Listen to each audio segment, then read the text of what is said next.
وعلى آله وأصحابه أجمعين وبعد الحمد لله inshallah ta'ala continuing on with the series of talking about the daily routine of the Prophet sallallahu alaihi wasallam. We had previously talked about the Prophet sallallahu alaihi wasallam after Salat al-Fajr and his the afkar he would make and so on and so forth.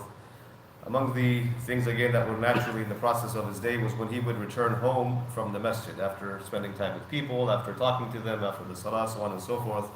So he would come back to his house, and one of the sunnahs عن جابر رضي الله عنه أنه سمع النبي صلى الله عليه وسلم يقول إذا دخل الرجل بيته فذكر الله عند دخوله وعند طعامه قال الشيطان لا مبيت لكم ولا عشاء وإذا دخل فلم يذكر الله عند دخوله قال الشيطان أدركتم المبيت وإذا لم يذكر الله عند طعامه قال أدركتم المبيت والعشاء. This is in Sahih Muslim. The Prophet ﷺ was heard saying that when any man enters his house and he mentions Allah, when he enters his house and he mentions Allah when he is presented with food, when he is eating, then Shaitan says that you have no housing today and you have no meal. Meaning basically you don't have a place to stay, you don't have a meal to eat. And who is he saying this to? He's saying this to the other shayateen. And when a person does not mention Allah when he enters the house, then Shaitan says, you have found a place that you can reside. You have found a place that you can stay. And when he doesn't mention Allah when he eats, he says, you have found a place that you can stay and you have found a meal. Right? And you have found a meal. And this is pretty profound because, it seems like it's something simple. That you would just mention the name of Allah when you enter your house, you say Bismillah before you eat your food. But the power of the name of Allah subhanahu wa ta'ala is actually so much that it wards off humanity's worst enemy. That's a perspective we need to understand. That Shaitan is not just a simple enemy. He is your worst possible enemy that you could imagine. Allah subhanahu wa ta'ala mentions him in the Quran over and over again. Since the time of Adam alayhi salam, through all the times of the prophets, through all the believers that have come into this world, they have had one shared enemy.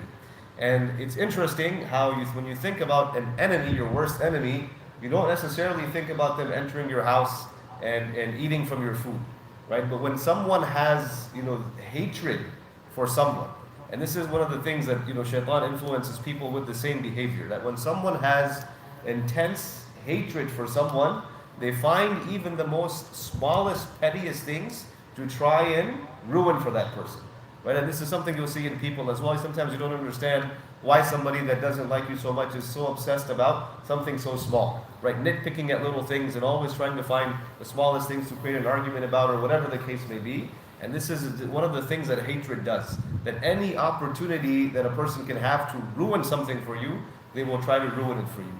And Shaitan is trying to ruin any way possible your day. And so by being in your company, he has access to your ears and your family and so on and so forth, right? So his whispers will get to you if you allow him into your house. And being at your meal, it's maybe something that just is pleasing for him, but he knows he's there, right? The shayateen, they know they are there and that you can't get away from them because you forgot to say the name of Allah subhanahu wa ta'ala. So mentioning the name of Allah azza wa jal is actually a very powerful thing.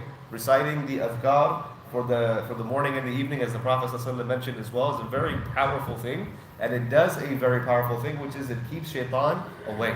Every time you make adhan, it drives the shayateen away. But what do they do right after that? They come back. Right? It drives them away, they come back. And the iqamah drives them away. And then the dhikr of Allah in the salah drives them away.